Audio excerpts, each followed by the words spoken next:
అంత ఆత్రత వాళ్ళకి లేని ఆత్రత నీకెందుకన్నా? అన్నీ రాజకీయాలని చెప్పి చేస్తారా? ఏది ఎప్పుడు చేయాలి, ఎవరికి చెప్పాలి, ఏంటి అవన్నీ ఉంటాయి కదా. నాకు నేర్పిస్తారు రాజకీయాలు. 45 ఏళ్ళు నేను కొత్తగా రాజకీయం చేస్తున్నానా? నాకు రాజకీయం తెలియదా? అన్నీ మీరే చూస్తారు. నేను ఒకటే చెప్తాను, ఈ రాష్ట్రాన్ని కాపాడాలి, భావితరాల భవిష్యత్తుకు భరోసా ఇవ్వాలనే వాళ్ళు ఎవరైనా సరే వైఎస్ఆర్ కాంగ్రెస్ పార్టీ పోవాలి. Quit Jagan, save Andhra. ఎట్టి పరిస్థితుల్లో కూడా ఇంకా లాస్ట్ డేస్ ఇవి. కష్టకాలంలో పోరాడాం, ఇప్పుడు పోరాడడం ఏంటి? ఇంకా ఉంటాయి. కానీ అట్లని చెప్పేసి అతను ఏదో తగ్గతాడు అనుకుంటే మాత్రం మనం అందరం కూడా ఇది తగ్గడు, కానీ తిరుగుబాటు మాత్రం వస్తుంది.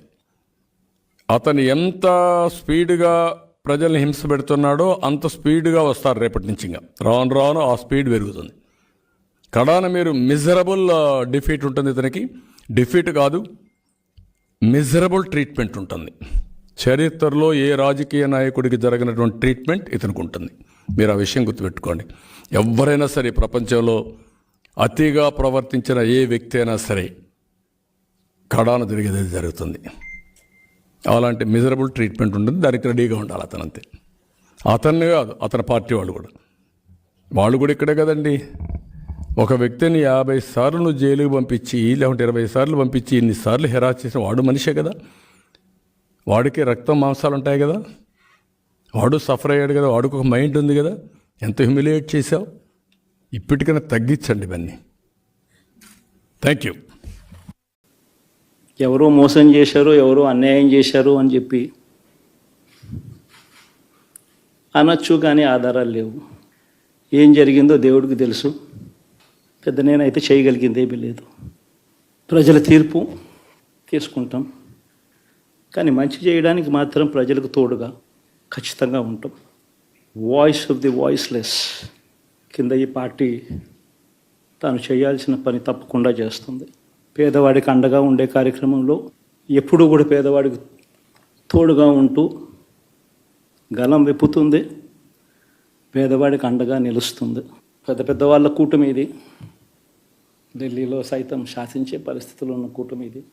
ఆ కూటమిలో ఉన్న బీజేపీకి, ఆ కూటమిలో ఉన్న చంద్రబాబు గారికి, ఆ కూటమిలో ఉన్న పవన్ కళ్యాణ్ గారికి, అందరికీ కూడా వాళ్ళ గొప్ప విజయానికి అభినందనలు. ఓడిపోయినా కూడా నా ప్రతి కష్టంలో కూడా తోడుగా అండగా నిలబడిన నా ప్రతి నాయకుడికి, ప్రతి కార్యకర్తకు, ప్రతి వాలంటీర్కు, ప్రతి ఇంట్లో నుంచి వచ్చిన ప్రతి స్టార్ క్యాంపెయినర్గా నాకు తోడుగా నిలబడిన నా అక్క చెల్లెమ్మలకు, అన్నదమ్ములకు, మీ అందరికీ మనస్ఫూర్తిగా మీ అందరికీ కూడా కృతజ్ఞతలు తెలియజేస్తా ఉన్నాను. ఏం జరిగిందో తెలియదు, కానీ ఏమి చేసినా, ఎంత చేసినా ఇంకా 40% ఓటు బ్యాంకు మాత్రం తగ్గించలేకపోయారు. ఖచ్చితంగా మళ్ళీ ఇక్కడి నుంచి లేస్తాం. మళ్ళీ ఇక్కడి నుంచి గుండె ధైర్యంతో నిలబడి మళ్ళీ లేస్తాం. ప్రతిపక్షంలో ఉండడం కొత్త కాదు, పోరాటాలు చేయడం అంతకన్నా కొత్త కాదు. నా రాజకీయ జీవితం అంతా కూడా ప్రతిపక్షంలోనే గడిపా. ఈ 5 సంవత్సరాలు తప్ప పోరాటాలే చేశా.